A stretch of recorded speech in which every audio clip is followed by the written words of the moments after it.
Halo Sobat Pariwisata, dengan saya Latifah Dahudriyah, NIM 04897831, Teknik Presentasi dan Komunikasi, Prodi S1 Pariwisata. Identifikasi guna lahan dan kegiatan Kota Bandung. Pendahuluan. Oke, kita masuk ke latar belakang. Proses transformasi melalui tahapan seperti penetrasi, yaitu penerobosan fungsi baru ke dalam suatu fungsi yang homogeni, kemudian invasi yang merupakan serbuan fungsi baru yang lebih besar dari tahap penetrasi tetapi belum mendominasi fungsi lama. Kemudian dominasi yang menunjukkan perubahan dominasi proporsi fungsi dari fungsi lama ke fungsi baru akibat besarnya perubahan ke fungsi baru, dan yang terakhir adalah suksesi, di mana terjadi pergantian sama sekali dari fungsi lama ke fungsi baru.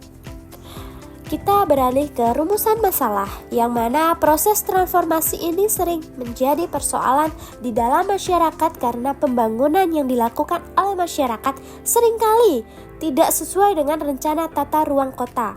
Dampak yang dihasilkannya pun tidak kecil akibat tidak sesuainya pembangunan oleh masyarakat. Ketidaksesuaian ataupun transformasi ini sangat berpengaruh terhadap penduduk perkotaan, baik dalam hal tersebut berpengaruh pada kehidupan sosial, budaya, ekologi, perubahan struktur kota, dan sangat sekali dirasakan hasilnya adalah perubahan ekonomi masyarakat perkotaan. Kita beralih ke urgensi penataan lahan. Perubahan yang terjadi tersebut dapat menimbulkan dampak negatif yang besar, maka peran politik menata guna lahan dari pemerintah sangat berperan untuk menghasilkan tingkat efisiensi masyarakat dan sosial benefit maksimal dapat tercapai. Begitu banyaknya kegiatan atas guna lahan di perkotaan, maka diperlukan suatu identifikasi karakteristik guna lahannya untuk memudahkan melihat proses transformasi tersebut. Kita beralih ke jenis guna lahan. Ada perumahan, komersil, industri, kawasan lindung, campuran, ruang terbuka hijau. Dan kita beralih ke tujuan survei. Mengidentifikasi karakteristik guna lahan yang ada di Kota Bandung, termasuk distribusi perumahan, komersial, industri, RTH, dan kawasan lindung. Menganalisis variasi kegiatan yang berlangsung pada masing-masing jenis guna lahan, sehingga dapat terlihat hubungan antara fungsi lahan dan aktivitas masyarakat. Menilai kesesuaian antara guna lahan dan kegiatan, apakah aktivitas yang berjalan sudah sesuai dengan peruntukan dan rencana tata ruang kota. Mengidentifikasi pola transformasi guna lahan seperti proses penetrasi, inovasi, dominasi, dan suksesi yang terjadi akibat perubahan kebutuhan ruang perkotaan. Lalu kita juga menyediakan data dan informasi dasar yang dapat digunakan untuk perencanaan serta pengambilan keputusan pada tahapan penataan ruang kota Bandung selanjutnya. Lalu kita beralih ke sasaran survei. Terdokumentasikannya karakteristik guna lahan di 6 wilayah pengembangan kota Bandung secara jelas dan terukur.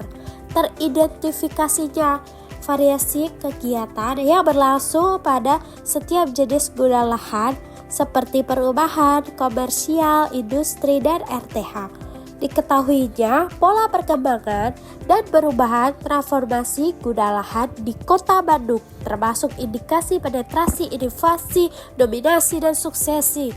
Tersusunnya basis data awal yang dapat digunakan sebagai masukan pada tahapan perencanaan wilayah dan kota berikutnya.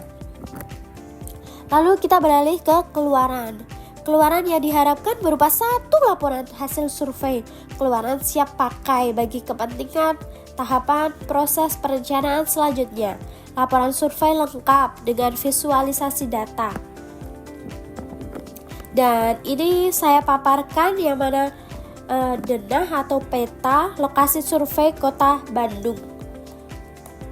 Durasi kegiatan pelaksanaan 1 semester atau 6 bulan, observasi dan pengolahan data. Kegiatan survei dilakukan di Kota Bandung, dapat dibagi menjadi 6 wilayah pengembangan. Kegiatan ini akan dilaksanakan untuk 6 bulan atau 1 semester. Pendekatan pelaksanaan. Beberapa kegiatan pendekatan yang dapat dilakukan, yaitu sebelum melaksanakan kegiatan survei sangat diperlukan pemahaman dan perumusan masalah mengenai topik ini agar nantinya kegiatan survei dapat berjalan dengan baik. Merumuskan kebutuhan data, merumuskan populasi dan sampel, memilih, menyusun dan menggunakan perangkat survei, menentukan target area untuk disurvei, melakukan survei dan etika survei, mengolah dan menampilkan data, melakukan interpretasi sederhana dari data yang didapat. Kita beralih ke perangkat survei. Kita menggunakan kuesioner, peta dasar, dokumentasi lapangan. Lalu kita beralih ke prosesi survei.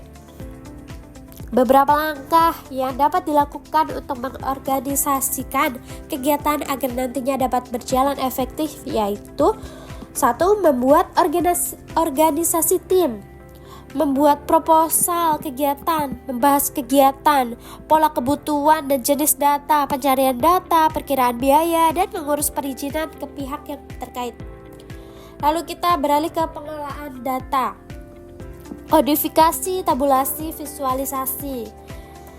Lalu kita beralih ke visualisasi data.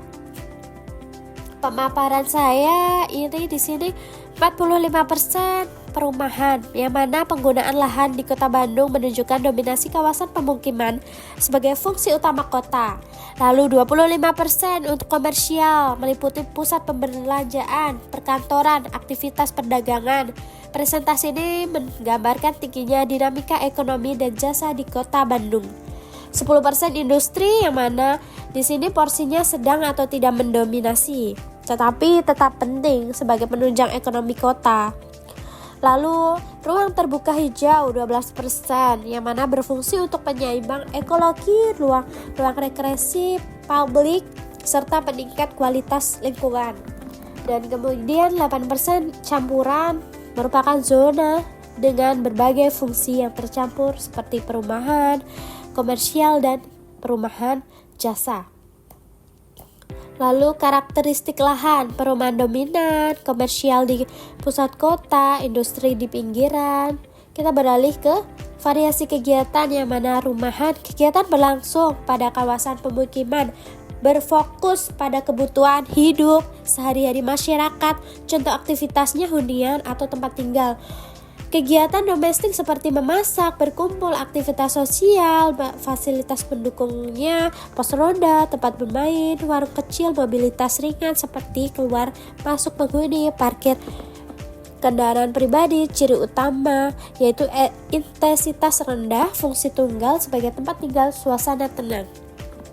Lalu yang kedua kita beralih ke retail dan jasa. Kawasan ini berorientasi pada perdagangan dan pelayanan langsung kepada masyarakat.